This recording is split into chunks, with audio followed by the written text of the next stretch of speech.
cuando teníamos el supuesto de muestra finita,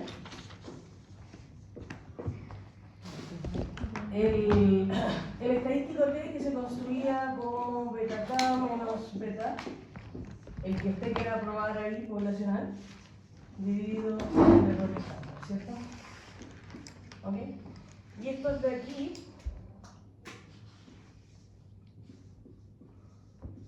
salía o venía de dos hipótesis, ¿no? Primero, homocedasticidad. Y debido a homocedasticidad, después asumíamos normalidad de los errores, ¿no? Eso que está ahí. Entonces, esto de acá se distribuía el student con ¿cuánto grado de libertad? N-K. Muchas gracias. Entonces, acá la hipótesis nula es esto, ¿cierto? Por eso siempre asumimos, o sea, esta te asume que es cero, ¿no? Eso es cero, ¿vale? Ok. Entonces, lo que hacíamos era sacar el test estadístico, lo calculábamos, lo comparábamos con el T crítico. Si el T estadístico es mayor que el T crítico, bajo la distribución de T student, entonces, ¿qué pasó? ¿Rechazábamos o aceptábamos o no rechazábamos? Si el T que ustedes calculan es mayor que el T crítico en valor absoluto, ¿qué pasaba acá? Rechazado. Bien, muy bien.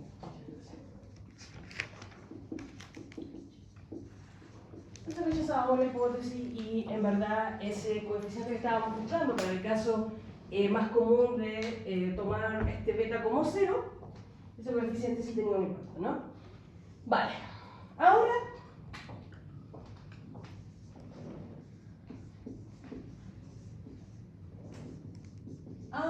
no necesitamos estos supuestos, ¿no? No necesitamos homocedasticidad ni nada por el estilo. Debido al teorema del límite central y los supuestos asintóticos del 1 al 5, hemos encontrado que esto que está acá, menos el beta K poblacional,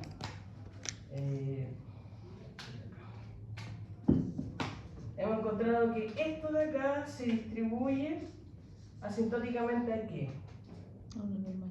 Bien, a una normal, ¿qué cosa? Con media igual a 0. Cero, ¿cierto? Sí. Y con una varianza asintótica, ¿cierto? Eso que está ahí. Bien, perfecto. Entonces, en la clase pasada hablamos sobre esa varianza asintótica, dijimos, mira, hay un estimador, probamos que ese estimador era consistente, etcétera, etcétera. Entonces, ahora lo que voy a decir es producto a esto, que sacamos en las últimas dos clases, y nos costó bastante probar, pero producto a todo esto, nosotros podemos construir el nuevo T, que es igual al T anterior, ¿cierto?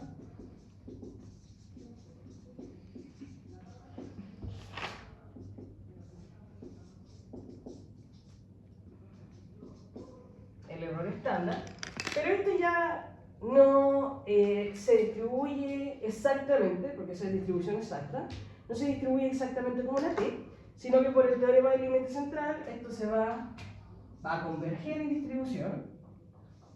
¿Va a converger en distribución a qué cosa? A una normal, ¿cierto? ¿Y por qué a una normal? Por el teorema del límite central.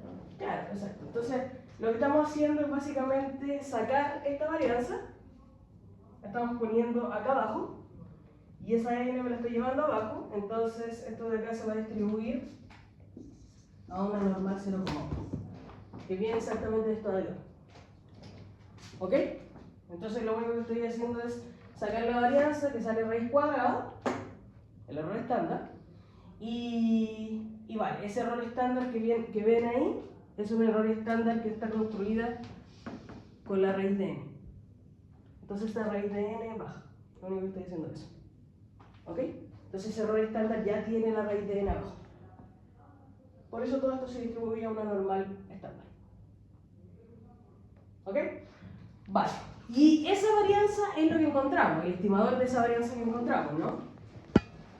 Entonces, Los errores estándar que vienen de la raíz cuadrada de 1 partido en n por esa varianza, vienen de esta varianza que encontramos la clase pasada, que va a ser igual al sxx, el omega estimado a la menos 1, sxx, ¿cierto?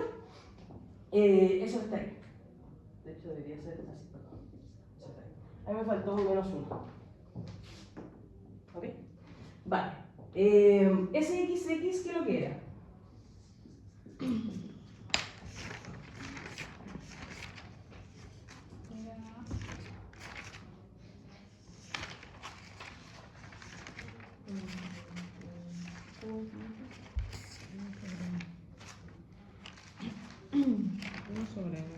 Ya, 1 sobre n. La sumatoria de x y lo que es y transporte. Bien, ¿cierto? Eso que está ahí. Muy bien. Recuérdense que va en probabilidad esa matriz QXX. De ahí es donde sacamos este SXX. ¿Ok? Es el estimador muestral de la matriz QXX. Y este de acá también es un estimador muestral. Y dijimos que era igual a qué cosa. A XX. Omega, estimado. A QXX. Ah, no. A 1 partido de n. Porque son muestrales, ¿cierto? Sumatoria de el robot. Bien. El residuo, el cuadrado. Residuo por XY. Eso es, ¿ok? Vale. Recuerden que estos son los muestrales. Estos son los que observamos y por eso podemos construir el T. Entonces, esta parte de abajo del T es lo único que me cambia en ambos. Si se dan cuenta. En la asintótica yo tengo una varianza que es robusta. Por eso es la varianza sándwich, ¿no? Y acá en la finita no. Porque ¿cuál es la varianza de muestra finita del beta? Por X transpuesta. Por X transpuesta por X a la menos 1, ¿cierto?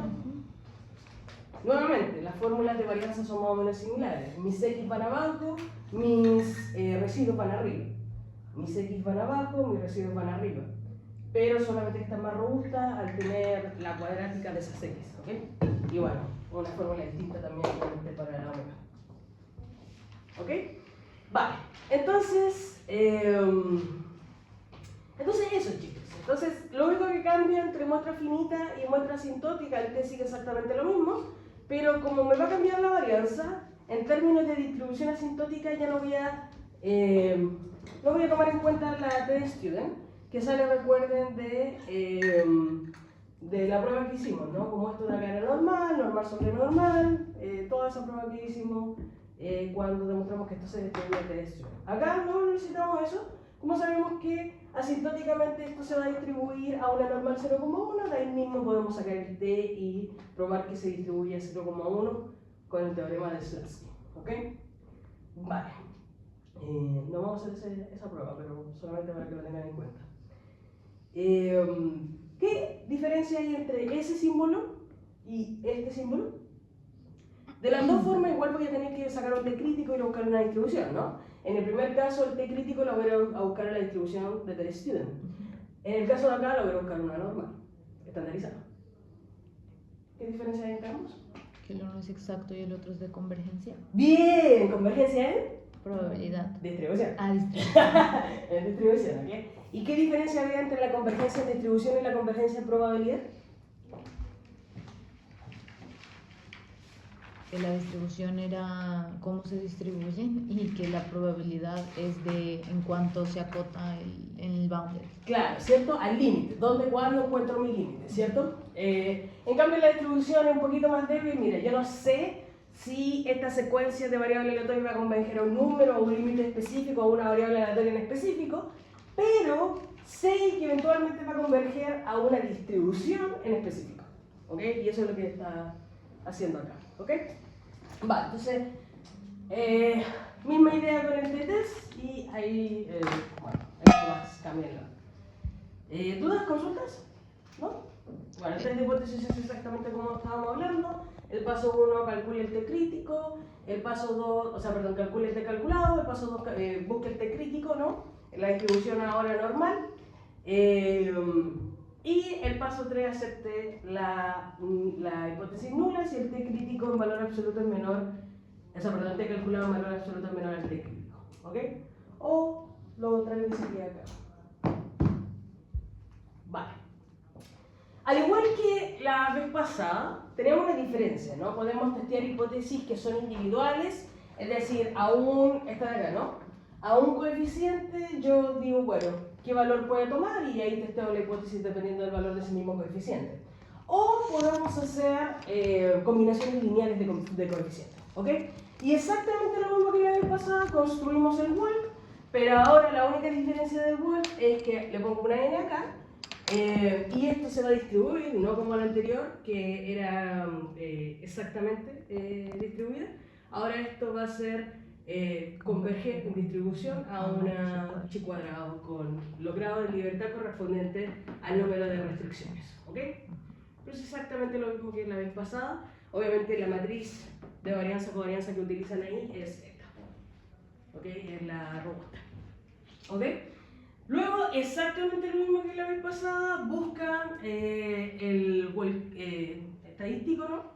O sea, calculan el WOL estadístico, después buscan el WOL crítico en la chi cuadrado y los comparan. Y ya está. ¿Ok? Vale, entonces hipótesis lineal, o sea, hipótesis individual de coeficiente, hipótesis lineal. Y ahora vamos a ver una hipótesis o un testeo de hipótesis un poquito diferente, que es el testeo de hipótesis no lineal. ¿Qué pasa cuando ustedes quieran testear cosas que no son lineales? ¿Ok? ¿Qué sería no lineal? Hasta el momento hemos visto, por ejemplo, no sé, la hipótesis nula es que el beta 1 sea igual a 0, ¿no? Esa es la hipótesis nula. O hemos visto que la hipótesis nula, perdón, no, el beta 1 es igual a 0. O hemos visto que la hipótesis nula puede ser 2 beta 1 más 3 beta 3 igual a 1, ¿o no? Este cae dentro del testeo de hipótesis individual, este cae dentro del testeo de hipótesis lineal, una combinación lineal. Pero ¿qué pasa si yo quiero testear, por ejemplo, 2 beta 1 dividido en beta 3 es igual a 4? Eso ya es un testeo de hipótesis no lineal. Y eso es lo que vamos a ver hoy. ¿Ok? Vale.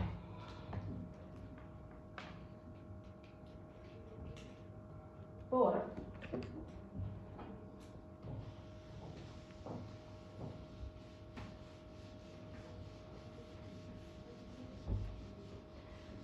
vale, chicos. Entonces, para eso construimos este estadístico, que es un WOLF, pero solamente para testeo de hipótesis no lineal. Se parece bastante al WOLF para testeo de hipótesis lineal. La única diferencia es que estas cosas que vamos a tener acá tienen que ver con matrices de derivado o lo que ustedes conocen como jacobianos. ¿Ok? Vale. Entonces,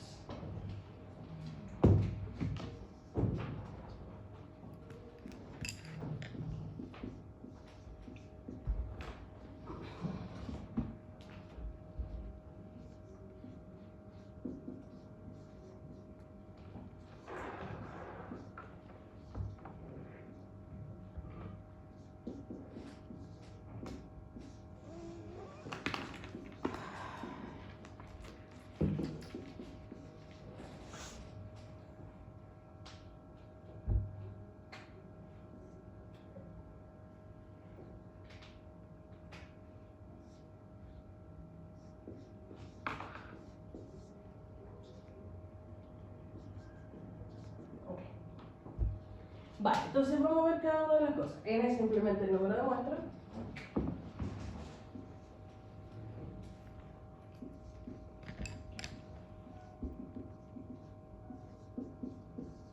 Este de acá es el vector de restricciones.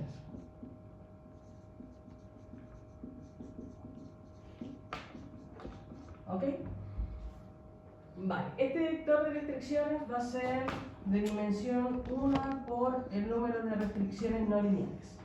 Lo vamos a poner acá, esto de acá es number.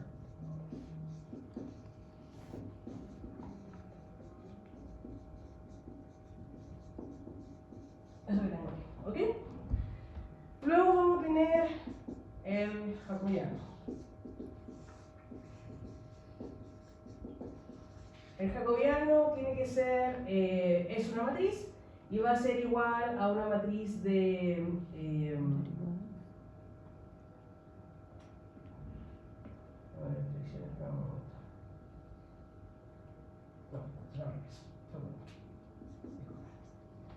el jacobiano tiene que ser igual a una matriz que va a ser igual al número de restricciones multiplicado por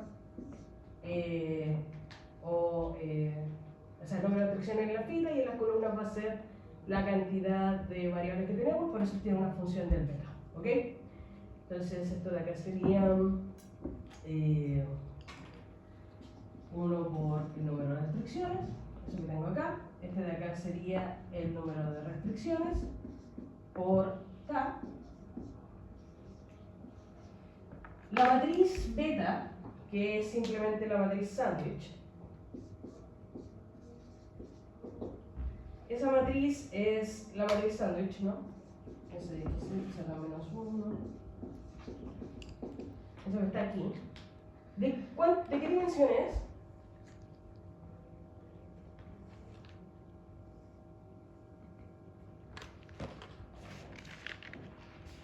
Es una matriz que está en función de los betas, ¿no? Estoy sacando la varianza de cada uno de los coeficientes que yo voy a tener y que voy a poder estimar. ¿K por 1?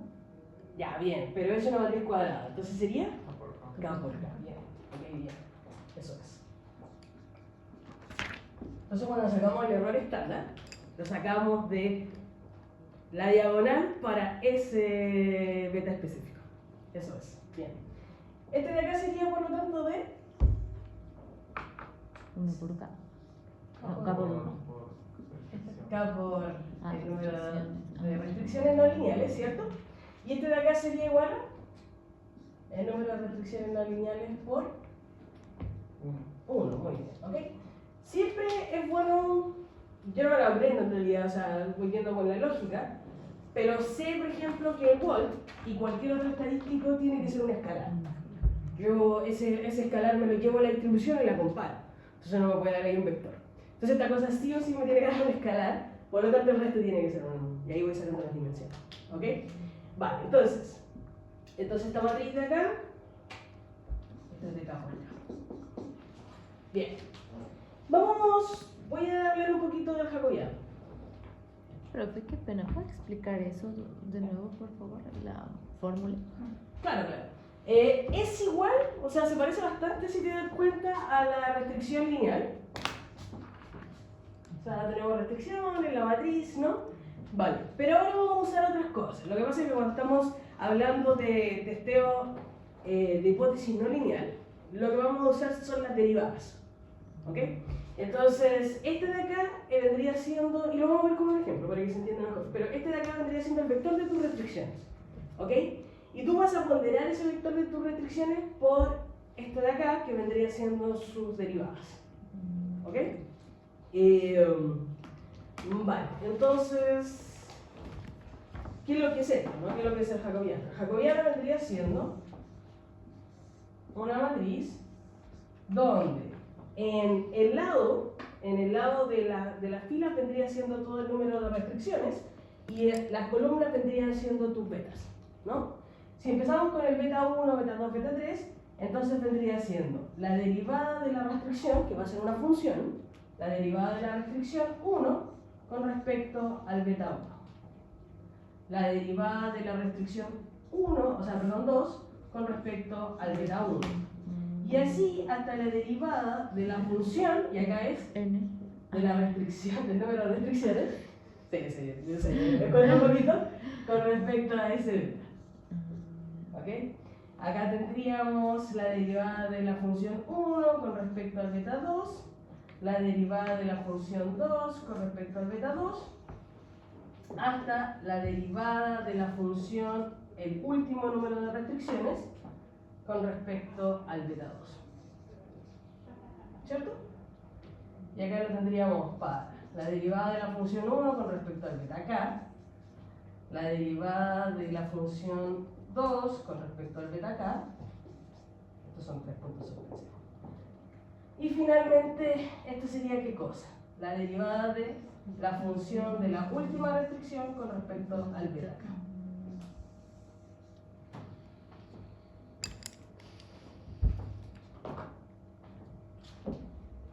¿Sí?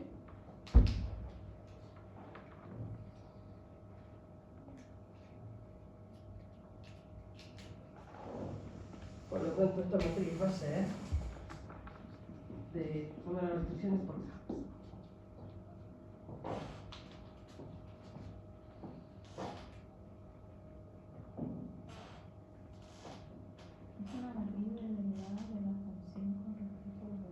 Sí. Y este F es esta.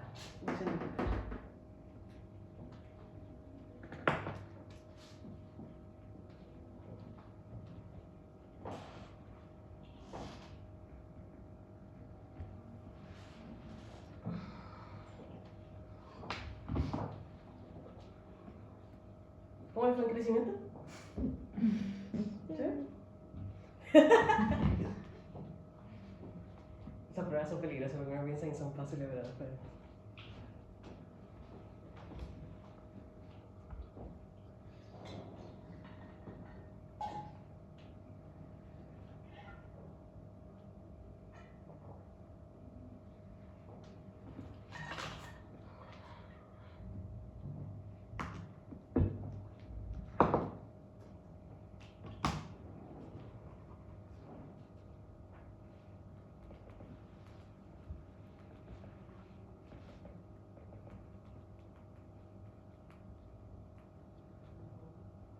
Profe, si en las restricciones hay hay una lineal, ¿no importa? ¿Cómo? Si hay en las restricciones una no lineal, una lineal, perdón. Ah, buen punto. Sí, no, para ¿cómo se llama hacer este tipo? Lo que pasa es que la matriz F de jacobiano se te tiene que invertir. Y si hay restricciones no lineales te va a salir cero. O sea, perdón, lineales, te van a salir cero. Ahora lo vamos a ver con un ejemplo. Así que, restricciones lineales, un test. Restricciones no lineales, otro test. No los combinen, ¿ok? Ah, ya. De hecho, en Stata, las restricciones lineales se utiliza el comando Lincoln y las restricciones no lineales se utiliza el comando en el linear combination, no linear combination. Bastante creativos. Ya. Vale, entonces damos un ejemplo con esto. Vamos a ver si podemos construir el web. Por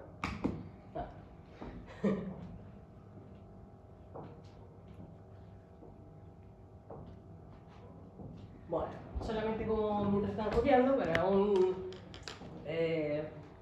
overview de lo que nos queda.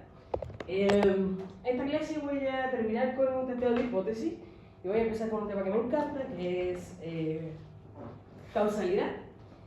Vamos a ver un poquito el problema de endogeneidad y el jueves ya vamos a ver uno de los estimadores muy interesante que es variable instrumental. El próximo martes vamos a tener taller, laboratorio, ¿ya? Así que ahí no vamos a ver una nueva materia, vamos a tratar de, dentro del laboratorio, aplicar el variable instrumental y ya el jueves tenemos nuestro programa. ¿La variable instrumental entraría, profe? Sí, mientras hasta este jueves. O sea, lo que veamos hasta este jueves. La aplicación no. Esa aplicación. Sí. Profe, queremos pedirle un favor. Una propuesta invitada. Bueno, Que si podemos entregarle el problema del lunes. ya, sí, no hay problema. Sí, listo, profe, gracias. Porque está muy largo. No, pero le pasa bien para la prueba. O sea. Sí, es para poder estudiarlo el fin de semana bien. Ya. Sí, escribirlo.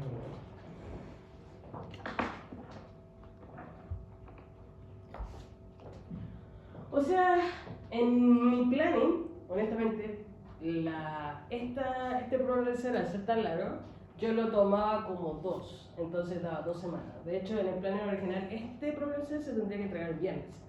Pero después vi y no quería que el progreso interferiera con la prueba. Entonces por eso lo puse antes. Pero sí, es largo.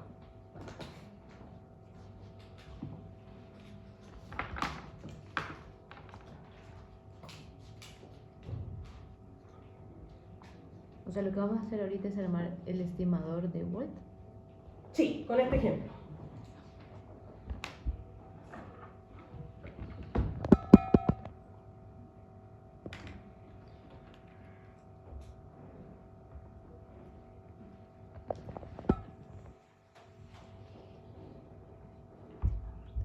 De Volt.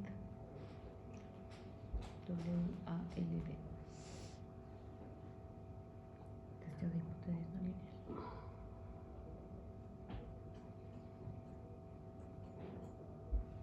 No lineal. Ah, sí. Ya, que lo voy a dejar para el 30, que este programa en set. Lo van a entregar hasta el 30. Si quieren entregarlo antes, mejor todavía para que no interfiera con el estudio de la prueba. Pero pueden entrar cosas del problem set en la prueba. ¿Okay? Eso solamente para que lo tengan en claro. ¿Okay? Pero sí, dejémoslo para el 30 y el 30 está a las 5 de la tarde. Quienes lo quieran entregar antes, lo van a entregar antes sin ningún problema. ¿Ok? Eso sí, el 29, claro, el 29 subo el otro, así que... se lo voy a contar ahí, pero un día no más. Ya, voy a borrar acá. Entonces vamos a intentar hacerlo.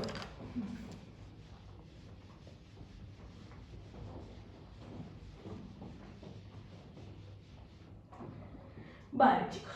Entonces miren, acá tenemos esta hipótesis lineal, o sea, perdón, esta hipótesis no lineal, que va a generarnos este vector que estamos acá, que va a ser igual, lo que queremos testear es si beta 1 dividido en beta 2 menos 1 es igual a 0. Eso es lo que queremos testear. ¿Ok? Vale. Entonces ahí podríamos tener un montón de hipótesis no lineales hacia abajo. Pero en este caso vamos a hacerlo con 1. Entonces, el número de restricciones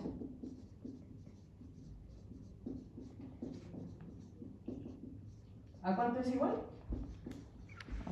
A 1, ¿cierto? Es igual a 1. Entonces el número de restricciones es igual a 1. Vale. Si yo les dijera, bueno chicos, entonces construyamos este f, que ojo, el f es en función del estimado, ¿cierto? Construyamos este f que dijimos de dimensión, ¿cuánto era? 1 por el número de restricciones. Claro, el número de restricciones multiplicado por 1, ¿cierto? Porque este es el transporte, ¿ok? Entonces el número de restricciones multiplicado por 1, por lo tanto esto me daría de dimensión 1 por 1. 1 por 1, muy bien. Entonces construyamos este vector escalar. ¿Cuánto sería igual? Solamente un elemento. ¿Y qué tendría ese elemento? 1. Tendría beta 1 dividido en beta 2, Menos 1. ambos estimados, menos 1. Eso es todo. ¿Listo? Ok, perfecto. Ahora construyamos jacobiano, ¿no? El jacobiano de dimensiones, número de restricciones por el número de parámetros, K. Entonces, el número de restricciones es 1, ¿cierto? Por K. No sé cuántas K son, así que no voy a asumir tampoco cuántas K son, simplemente voy a dejarlo como K. Vale, entonces, para cada uno de las K yo debería tener mi derivada, ¿no? Entonces, en este caso vendría siendo la derivada con respecto al beta 1, la derivada con respecto al beta 2, y como ya está en función del estimado, debería ser el estimado, ¿no? Pescar esto y derivarlo. Y ojo, que como no sé lo otro, esto debería ser del beta 3 y así hasta el beta acá. Muy bien, gracias. Eso es 3. Entonces, este f me quedaría el primero. Si pescamos esta función y la derivamos por beta 1, esta de acá, ¿cuánto nos queda?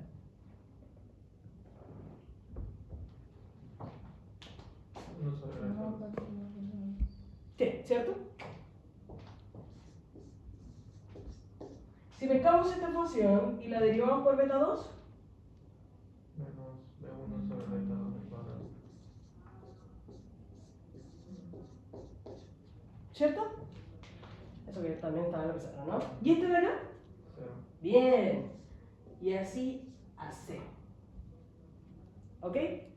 Entonces, puedo borrar abajo para no, ya. Ahora voy a construir el wall con eso.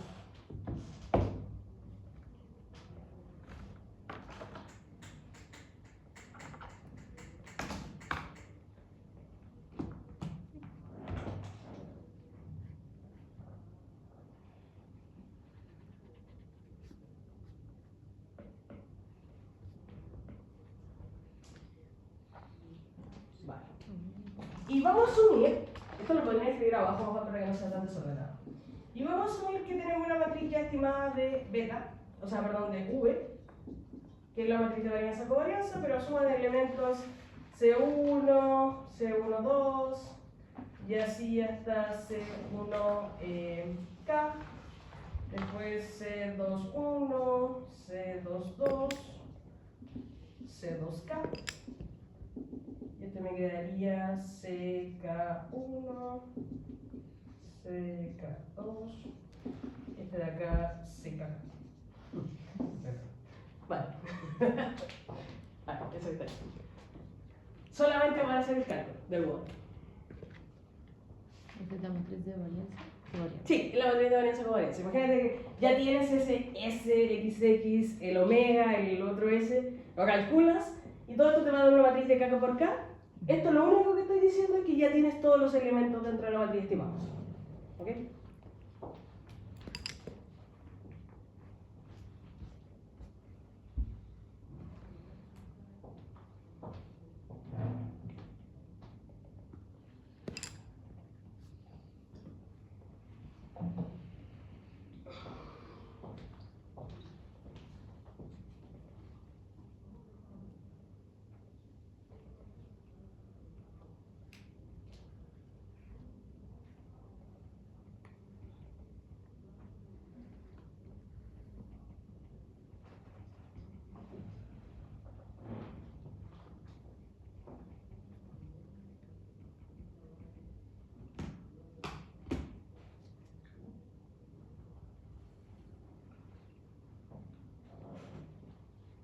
Ya. Me dicen cuándo puedo borrar.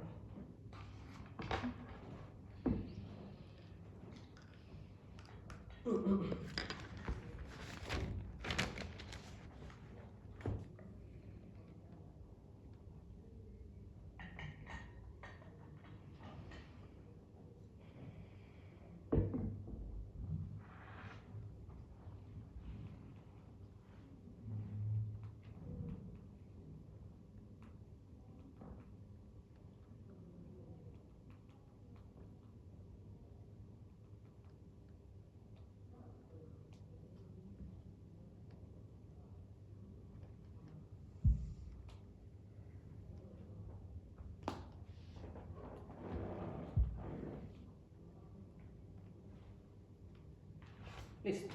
¿Listo? Ya. Entonces ahora construyamos el word. ¿Cómo nos quedaría?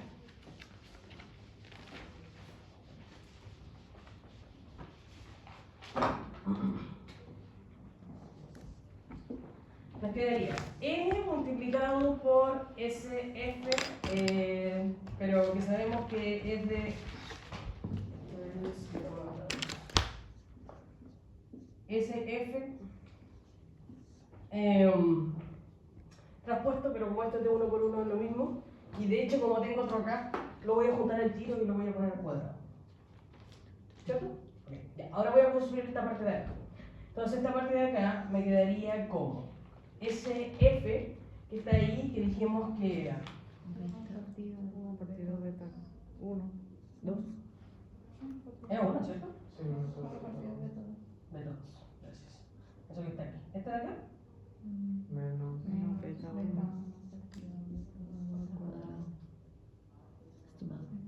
Eso, ¿cierto? Vale, entonces estos son elementos separados, no es que esté restándolo, ¿no? Y acá voy a poner un 0, que va a ser un 0 de vector realmente, va a ser un vector metido. ¿Han visto eso, cierto? Con los gradientes, cuando se meten los vectores dentro de los vectores. Este de acá es exactamente lo mismo, un vector que me va a representar todos los ceros hacia el infinito y más allá. ¿Qué va a ser de qué dimensión? De 1 por... No, Bien, eso es, porque menos 2. Eso es, ok, bien, muy bien. Entonces cierro acá. Ahora tengo mis elementos de la matriz, ¿no? Entonces esto de acá vendría siendo, ¿qué cosa? Vendría siendo lo que teníamos recién, ¿no? Voy a... Ustedes saben que no me vaya, pero realmente ¿vale? Entonces recuerden que este de acá es, todo este vector es de 1 por k, ¿ok? Este de acá es k por k, por lo tanto acá nos queda un vector de k por 1 que vendría siendo este así, ¿cierto?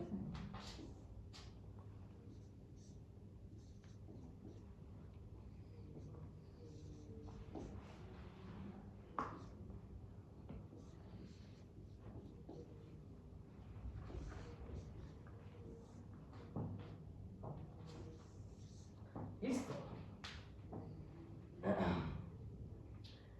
Yo le digo a la prueba, bueno, encuéntrame la expresión de este volt. ¿Cuánto le daría? ¿Cuánto les quedaría? Multipliquen, ¿no?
Después de un poco de álgebra y de cálculo,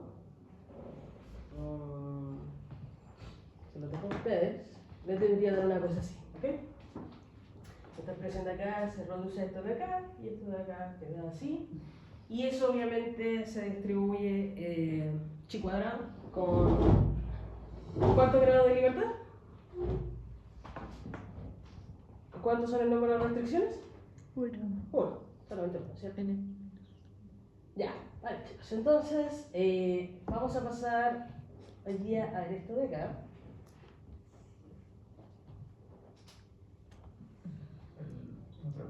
Al final la prueba no son igual de fuertes que las pruebas de porque por ejemplo esta lo pudimos hacer lineal, que beta 1 era igual a beta 2.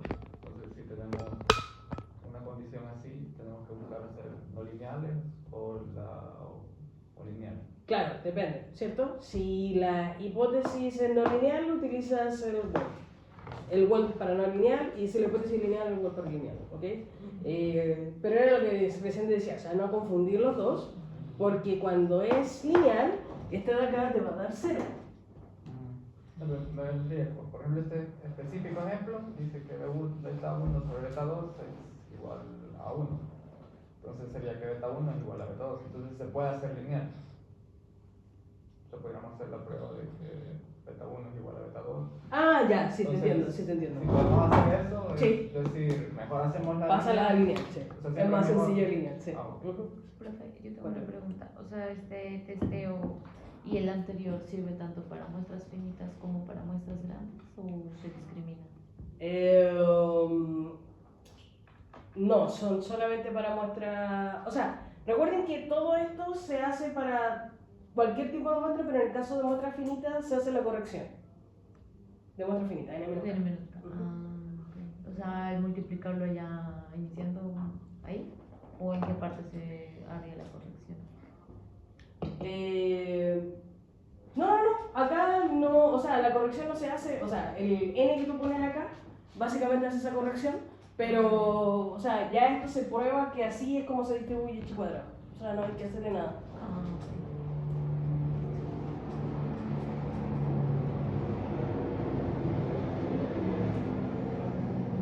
Qué pena, profe. Y al final, cuando ya tenemos el Word, ¿cómo lo interpretamos?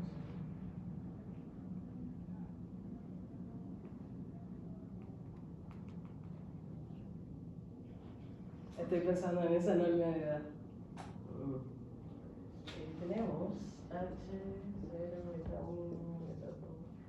Pero Gabriela, déjame pensar un poquito en eso. Beta 1.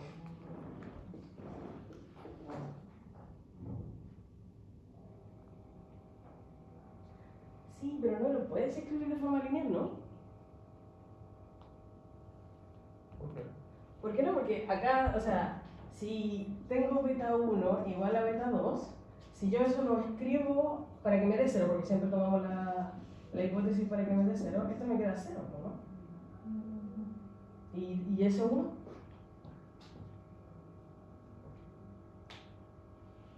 Sí, pero o sea, yo lo miraba como, o sea, si beta 1 sobre beta 2 es igual a 1, significa que beta 1 es igual a beta 2.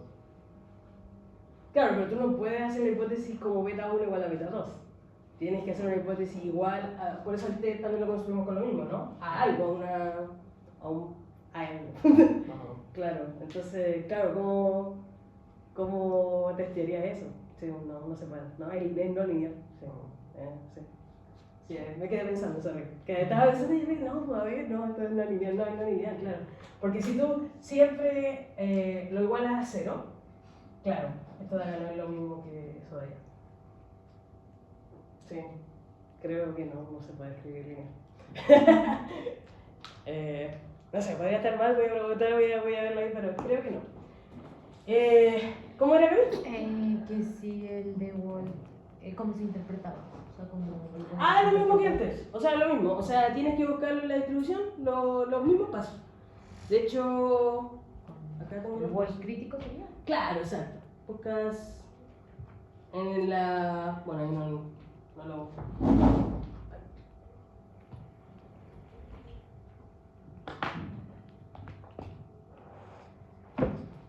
Acá, lo mismo.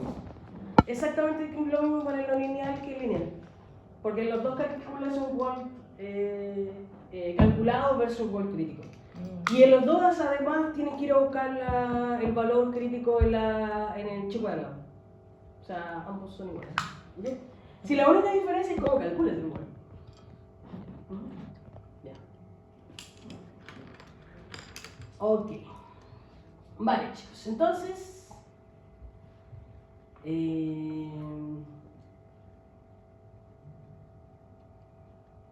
Vale, vamos a ver un poquito, hoy día vamos a empezar un tema ya más relacionado a la parte actual aplicada de econometría que tiene que ver con causalidad, ¿no? Hoy día estaba leyendo, hicieron un estudio muy bueno, un paper, vieron como 300 papers en los top 10 journal en economía, y de esos 300 papers, interesante el número, 90% habla sobre causalidad, pero 10% solamente usa métodos de inferencia causal. Así que es muy, ¿cómo se dice? Muy tentador hablar de causalidad, siempre, en especial en economía, pero para hablar de causalidad hay que fundamentar esa causalidad, ¿ok? Y hoy en día no es fácil fundamentar esa causalidad. Yo les dije, el santo grial de la causalidad vendría siendo un experimento aleatorio, ¿no? Ese vendría siendo como el ideal para poder encontrar causalidad y que no hubiese ningún confounding. Pero nunca tenemos acceso a eso, así que tenemos que ser bastante creativos en cómo buscar esa causalidad cuando tenemos datos observacionales que no provienen de un experimento. ¿Ok? Vale. Solo me voy a tener 5 minutos acá para no hacer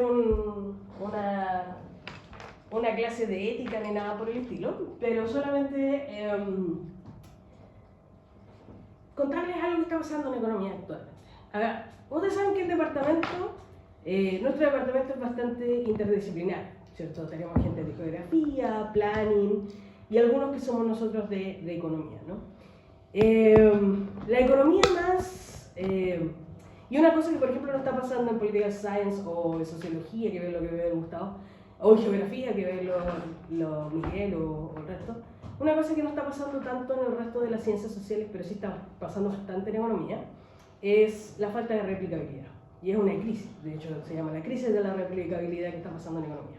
Entonces, ¿qué está pasando? Que todo comenzó cuando empezaron a tratar de replicar muchos de los papers que estaban, no sé, en el American Economic Review, Quarterly Journal, en el Political Economics, y se dieron cuenta que no se podía. O sea, ahora están dando los estudios de metadatos, donde se llama como estudios del investigador encubierto, que es, yo por ejemplo saqué resultados, entonces un economista me pide estos resultados y le da base de datos a 10 top economistas, ¿ok? Le dice vaya y replique los resultados y resulta que de eso nadie tiene los mismos resultados. Y 30% es principalmente por el manejo de las bases de datos y todo eso, ¿ok? Y la crisis de replicabilidad en economía va incluso más allá hoy en día con casos como los de Francesca Gino en Harvard, bueno, ahora el último caso del chico del MIT, que ya es falsificación directa de datos, ¿ok? Y esto pasa porque generalmente la cultura que ha habido en economía es que te creo así a ciegas y muy pocas veces hay una replicación de los códigos cuando se suban cuando se suben los papers. A mí muchas veces me pasó que, yo siendo una X en el mundo, yo iba y le pedía, no sé, a Hewins o cualquiera que haya hecho un paper que decía data available, decía, oye, ¿me puedes dar los datos para poder replicarlo? Jamás, cero respuesta.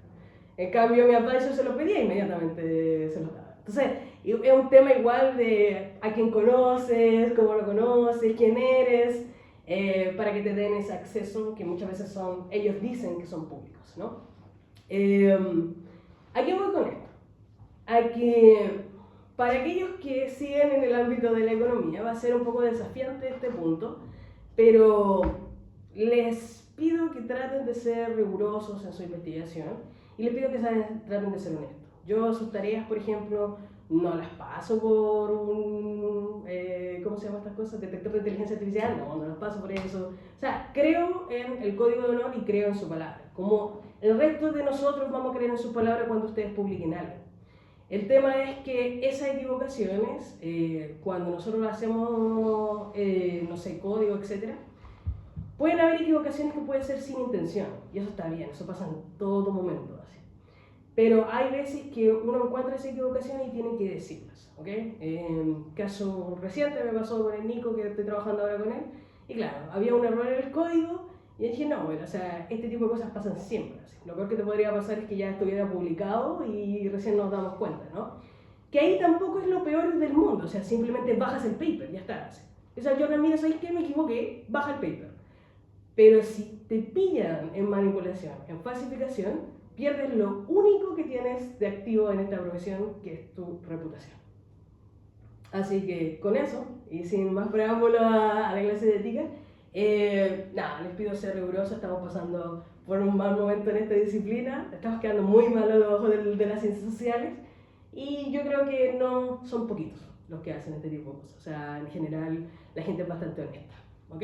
Y si se equivocan, díganle a sus advisors lo más antes posible. No tengan miedo a equivocarse, eso siempre va a pasar. ¿Ok? Una pregunta de eso. Cuando uno manda un paper a una revista, ¿le piden a uno el código y los base de datos que usó, tal cual lo usó? Lo que pasa es que muchas veces, si tu base de datos es confidencial, tú no tienes la obligación de mostrarla. Puedes mostrar los códigos, el dufable y todo el tema, pero no. Hay journals que son más, ahora están más rigurosos en ese sentido y sí, te piden todo eso. Más que la base de datos y ese tipo de cosas, te piden que si, por ejemplo, yo trabajo mucho con bases de datos públicas, ¿no? Entonces te piden que tú tengas un repositorio listo, por ejemplo, GitHub o cualquiera de estas páginas, y que esté ahí tus datos disponibles para cualquiera que quiera replicar tu código, ¿ok? Y como estamos, como es así de público, estamos todos bajo el escrutinio de quien sea, así, errores pueden cometer cualquiera.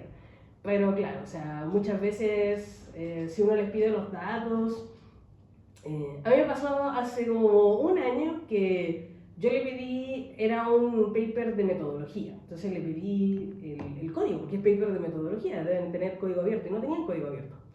Entonces, qué raro, así. Y les volví a pedir y no me pescaron, y ahí fue donde el journal. Y le dije, mira, ¿sabéis que estoy intentando contactar al autor y no me pescan? Quiero el código.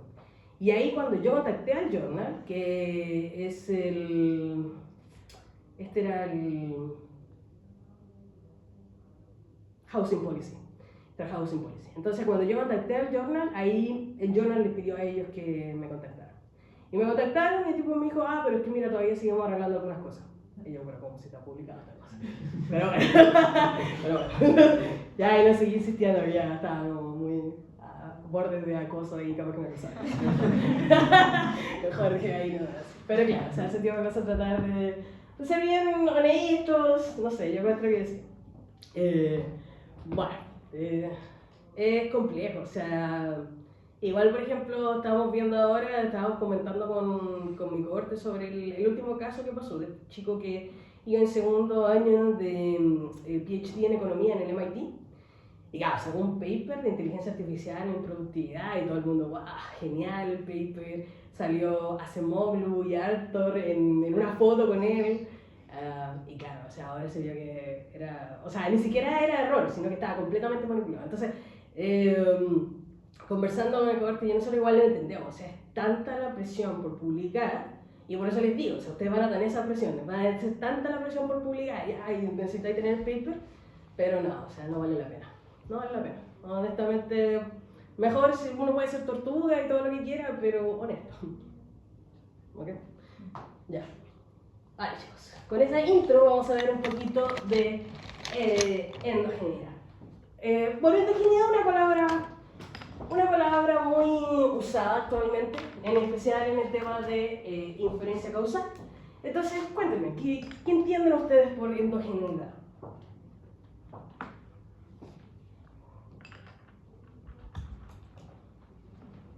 Pues lo contrario, exogeneidad.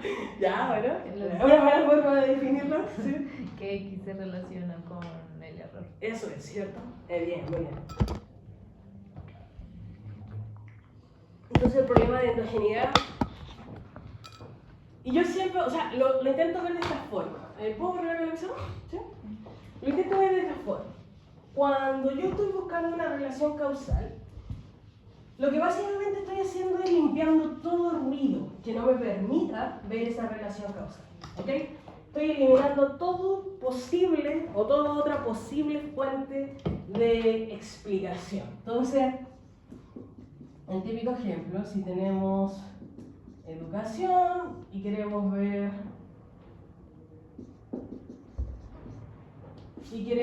su efecto en los salarios, ¿ok? Esa es la típica ecuación ministerial. Tengo y pesco la caseta. La caseta tengo datos de educación por individuo y tengo datos de salario por individuo. Y yo vengo y corro un LS, simple. ¿Por qué ese coeficiente que yo tengo ahí, yo no podría interpretarlo de forma causal?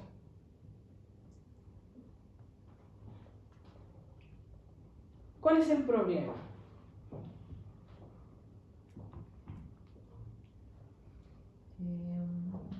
Solo tiene el salario y hay más cosas que explican. Perdón, que solo tiene la educación y hay más cosas que explican. ¿Cómo qué el cosa? salario.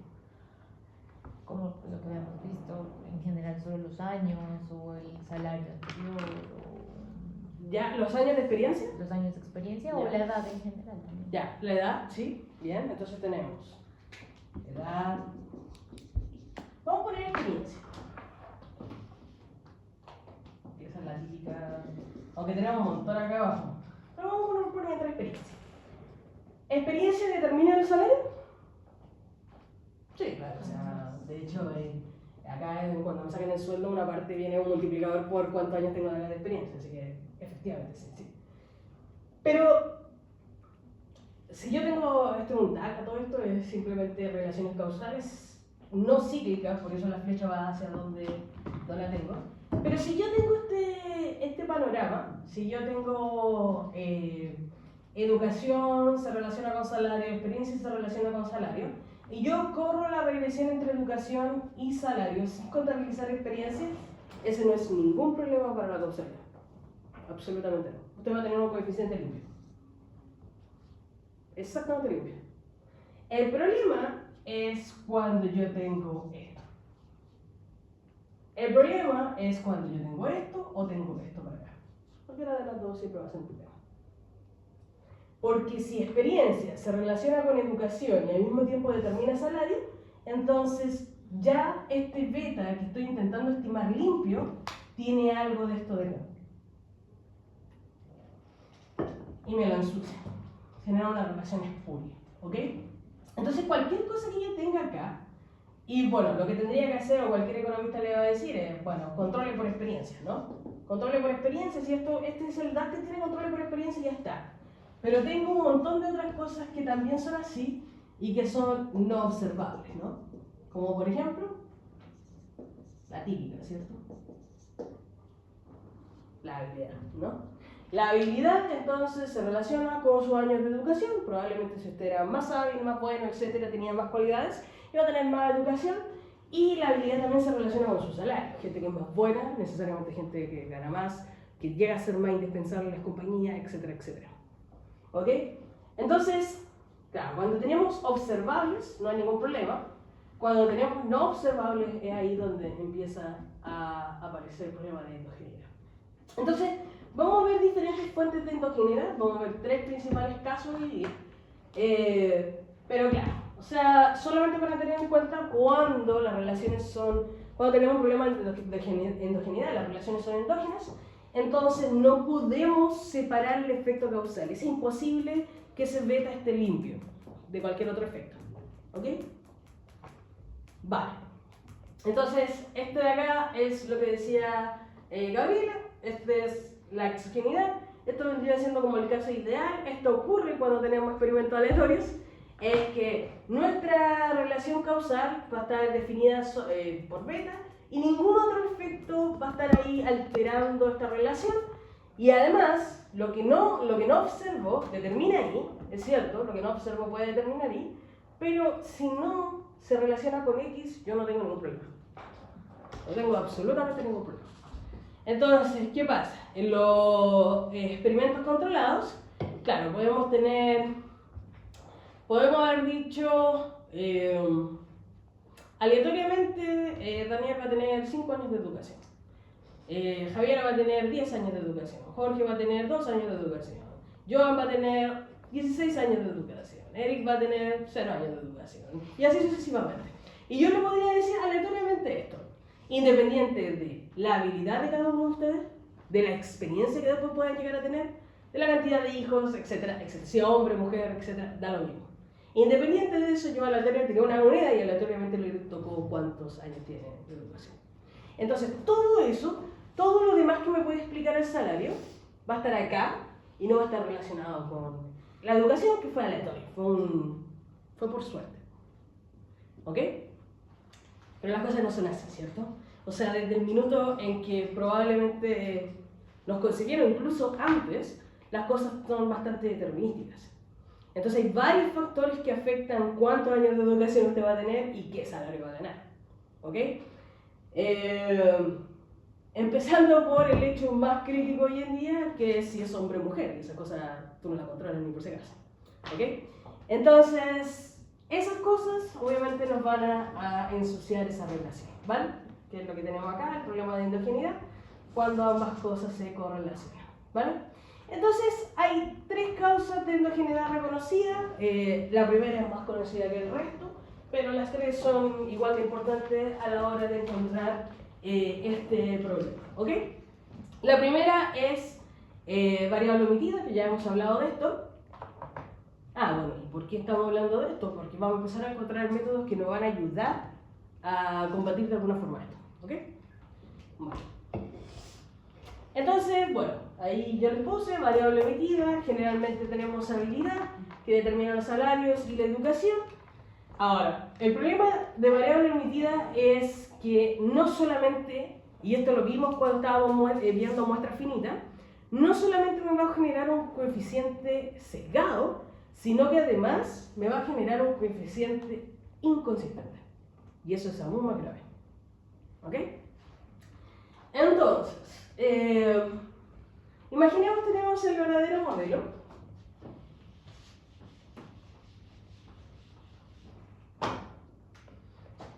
El verdadero modelo poblacional, que va a ser igual al salario que usted tiene, más todas las características que determinan ese salario, más una parte que es la habilidad individual, que también determina el salario, pero que usted no la observa.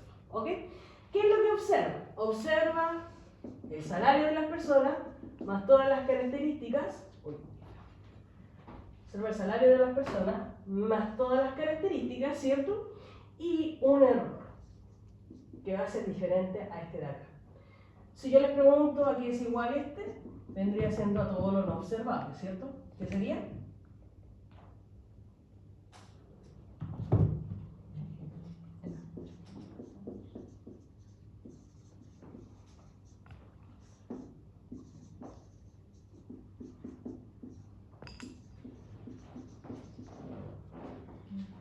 Menos Ya.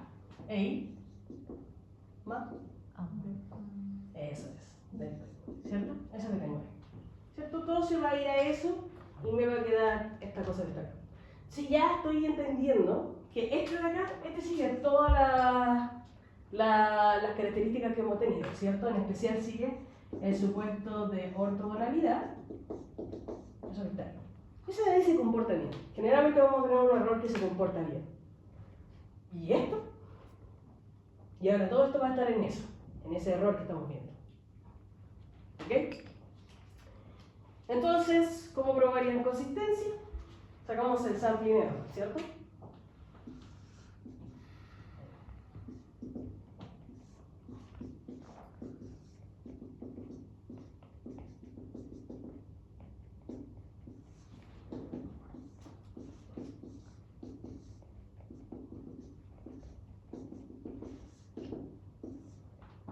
Vale. ¿Qué reemplazamos? ¿El observado o el verdadero modelo en el I? El observador. El verdadero. El verdadero.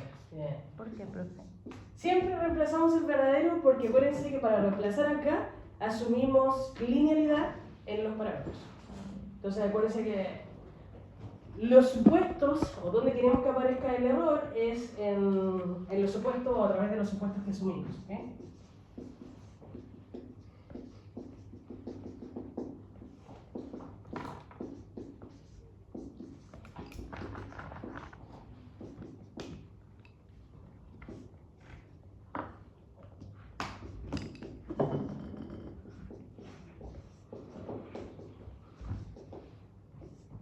Eso que tenemos ahí. ¿Cierto?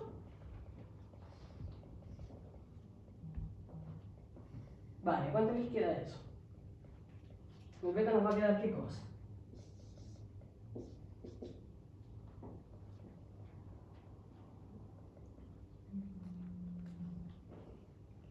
Esto lo han hecho millones de veces. Si yo multiplico esto con esto, ¿qué me queda?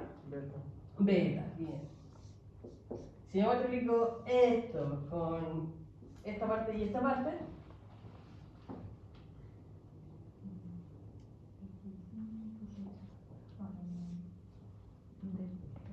¿cuánto me queda? Delta UNN, ¿o no? Esto de acá, ¿cierto? Ahí. Esto de acá, ¿cierto?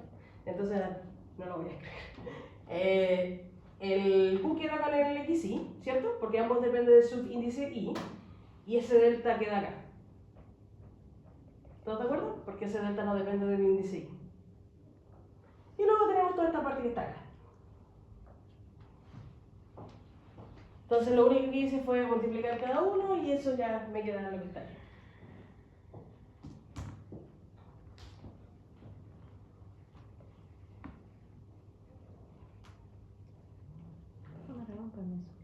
¿Cómo?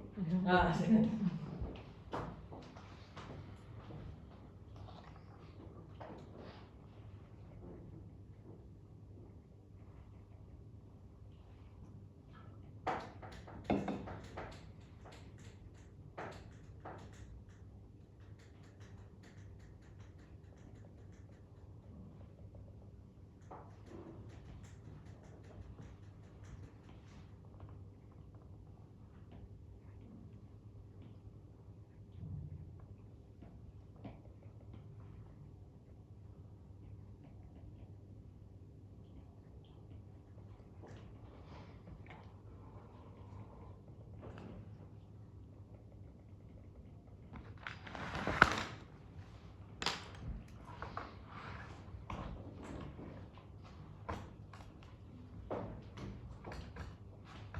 Vamos a ver acá arriba.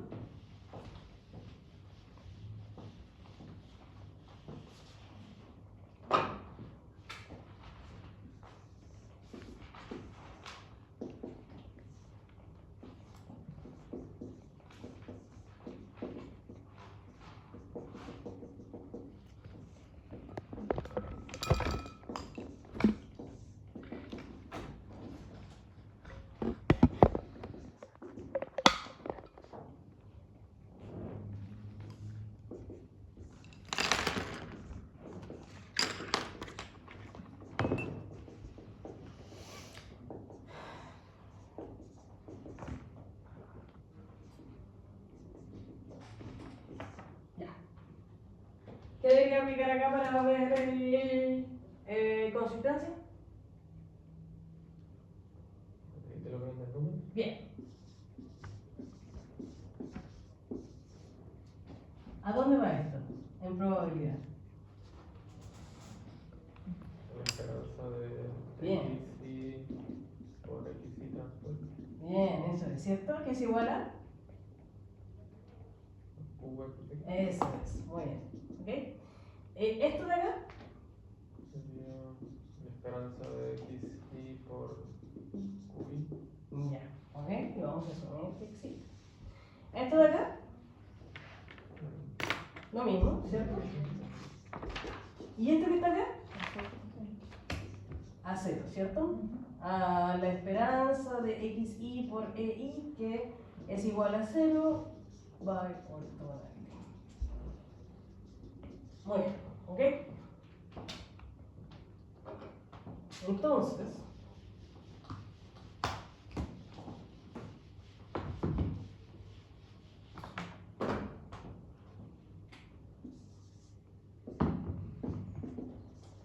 el beta se va a distribuir en probabilidad a el beta poblacional más algo, ¿cierto?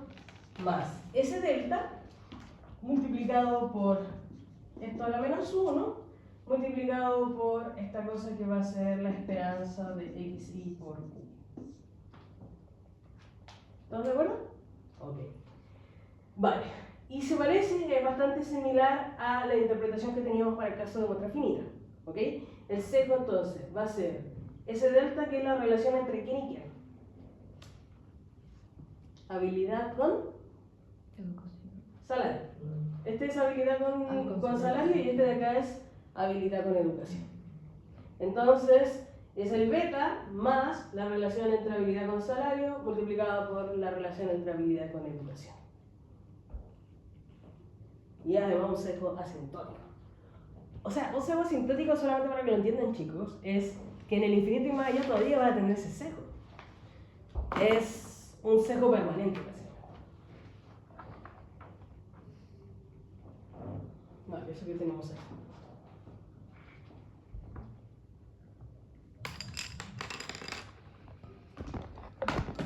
Por lo tanto, no solamente implica que el estimador sea sesgado, sino que es inconsistente. Independiente, y esta es la gran conclusión, independiente del n que tengas, siempre vas a tener un sesgo. No se te va a ir ese sesgo. No es algo que dependa de n abajo, o sea, como raíz de n o dividido en n, ¿no?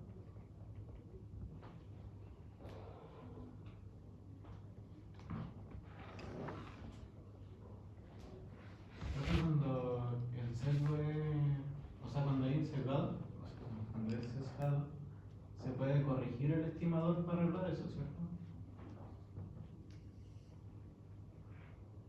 O sea, me refiero a la esperanza, no lo grande, no a la consistencia. O sea, no se puede corregir tampoco si es que algo es no observado. Acuérdense que la parte del sesgo, en la parte de la esperanza de beta dado x, lo mismo que acá, ¿no? Una parte va a ser, o sea, ambos dependen del no observable, porque tú no puedes sacar la relación entre la habilidad y el salario, ni tampoco habilidad y educación. Entonces, claro, tampoco podrías resolverlo.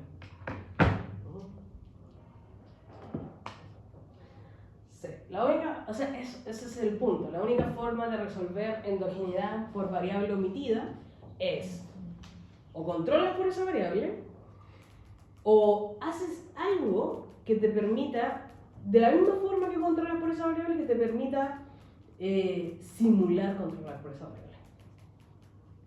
Y ahí es donde aparecen, bueno, los experimentos, ¿no? Pero no, o sea, como que están bien alejados de nosotros, pero la parte cuasi experimental es lo principal. ¿Ok? Entonces, claro, solamente como para adelantarme, con variable omitida, lo que vamos a hacer es encontrar una variable, o sea, perdón, con ID, lo que vamos a hacer es encontrar una variable que explique educación de tal forma que solamente, o sea, perdón, una variable que se relacione con la educación y que no explique salario directamente, de tal forma que yo pueda extraer toda la variación exógena de educación y después explicar con esa variación exógena salario. Ese es el Z, ¿no? Claro, ese es el Z, exacto. Eso hago en variable omitida. En difference indifference lo que hago es asumir que lo que no observo es no constante a través del tiempo. Por ejemplo, asumimos que habilidad nunca cambia. Nacimos con un nivel de habilidad y todo eso. Cuando hago la diferencia en diferencia, elimino este efecto fijo que es como algo que siempre sigue constante a través del tiempo por individuo y también la tendencia temporal.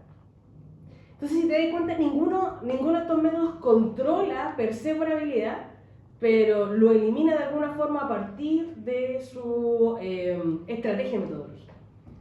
Claro. Y no elimina eso, sino que elimina todo lo que sea constante, ¿no? En Regression Discontinuity, asumimos que hay un puntaje, ¿no? ¿Cómo se llama? En el ingreso, por ejemplo, para la carrera de Ingeniería Comercial, ¿no?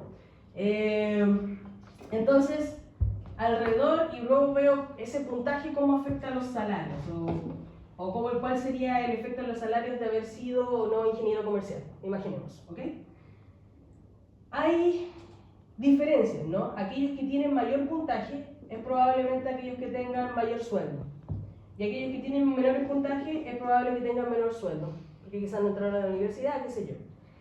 Pero en el borde, cerca del borde, esto es casi aleatorio. Que tú tuvieras un punto más, que yo tuviera un punto menos, y que eso haya definido nuestras vidas, es casi aleatorio.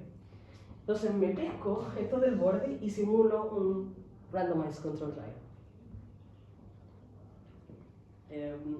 Ya, o sea, todo eso. Sí, o sea, cada uno de estos, bueno, el control sintético ya lo vieron, o sea, cada uno de estos lo que intenta hacer es simular la aleatoriedad. No controlar por lo omitido, más bien simular el experimento. Y ahí controlando por todo lo que uno ve. Vale. Ha salido gente muy creativa. Ok. Vale, voy a dejarlo aquí porque ya son las 11:25, pero solamente para adelantar, hay dos otras más fuentes de endogeneidad. La primera es cuando tenemos problemas de medida, ¿ok? O sea, cuando una variable, por ejemplo, tiene un ruido innecesario. ¿cuándo puede ser eso? Cuando ustedes, no sé, ven una encuesta y resulta que hay cosas que no cuadran. Hace poco estaba viendo una base de datos de precio de la propiedad y salían algunos precios de cero. Probablemente eso no sea verdadero. O sea, o a menos que sean transacciones que no son de mercado, ¿no? Yo te la vendo a ti, que soy mi hermano, entonces ponemos ahí como cero, ¿no? Entonces ese tipo de cosas yo sé que son errores de medición, ¿ok? Y eso me puede generar endogeneidad y problemas de endogeneidad bajo ciertos casos, que ahí lo vamos a ver. Y finalmente tiene que ver este bias por simultaneidad. No es reciprocidad, que es una cosa distinta. Este bias o retroalimentación, este bias por simultaneidad es cuando ambas variables al mismo tiempo están siendo determinadas conjuntamente, como oferta y demanda. ¿Ok? Cuando yo intento estimar oferta y demanda, claro, hay ciertas cosas de la demanda que me van a afectar la oferta y de la oferta que me van a afectar la demanda. Entonces, cuando yo pongo, por ejemplo, las ecuaciones estructurales y pongo cantidad demandada y al otro lado pongo cantidad de oferta, entonces tengo un problema de endogeneidad por bias de simultaneidad. Es lo que ahora se conoce como collider bias. Pero eso solo es a nivel de las variables, ¿no? O ¿Cómo? sea, X1 afecta a X2, X2 afecta a X1. Claro, exacto. Entonces, claro, lo que se llama collider, que es si yo tengo X afecta a Y y luego aparece un Z, el Z no es una cosa así, que esa es variable omitida, ¿no? Es así. El Z es una variable de resultado. Entonces, cuando la meto a la regresión, por teoría la debería meter, porque según la teoría de la oferta y la demanda ambas afectan, pero cuando la meto a la regresión, meto un cero. Y ahí vamos a ver cómo resolverlo. Ya, chicos, eso sería todo. Creo que ese personaje es la multiternidad. ¿O sí?